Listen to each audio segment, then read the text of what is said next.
புதுக்கோட்டையில் துணை முதலமைச்சர் உதயநிதி ஸ்டாலின் செய்தியாளர்களை சந்தித்து வருகிறார். அந்த காட்சிகளை பார்ப்போம். முதல்வர் நிதி ஆயோக் கூட்டத்துக்கு போயிருக்காரு. எப்படி பாக்குறீங்க? எதிர்கட்சிகள் விமர்சனம் பண்றாங்க. எடப்பாடி பழனிசாமி விமர்சனம் பண்ணியிருக்காரு. முதலமைச்சர் தன்னுடைய இந்த மாநிலத்துடைய நிதி உரிமையை கேட்கறதுக்காக நிதி ஆயோக் கூட்டத்துக்கு போயிருக்காரு. எதிர்கட்சி தலைவர் அவங்க அரசியல் பண்ணதை தொடர்ச்சியா 3 ஆண்டு காலம் போகல, இந்த ஆண்டு மட்டும் போயிருக்காங்க. அமலாக்கத்துறைக்காக தான் போயிருக்காங்க அப்படின்னு சொல்லி ரைடுக்கு பயந்து போன மாதிரி சொல்றாங்க. ரைடுக்கு பயந்து போயிருக்காரு.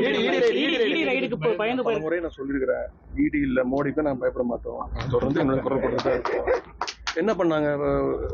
மிரட்ட பார்த்தாங்க. மிரட்டி அடி பண்ணி வைக்கிறதுக்கு பயப்படுறதுக்கு அடிமை கட்சி கிடையாது திமுக. எங்களுடைய கலைஞர் உருவாக்கின கட்சி, சுயமரியாதை கட்சி, பெரியார் கொள்கைகள். தப்பு பண்றவங்க தான் பயப்பட தேவை. நாங்க யாருக்கும் அடி பண்ணிடணும் தேவையில்லை, பயப்படவும் அவசியமும் கிடையாது. எதா இருந்தாலும் சட்டப்பூர்வமா சந்திப்போம்.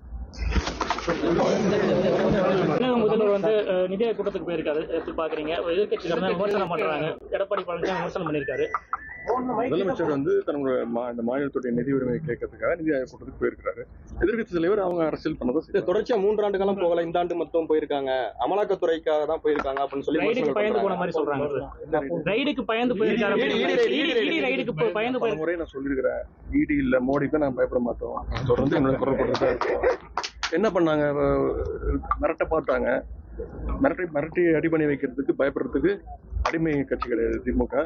எங்களுடைய கலைஞர் உருவாக்கின கட்சி, சுயமரியாதை கட்சி, பெரியார் கொள்கைகள்.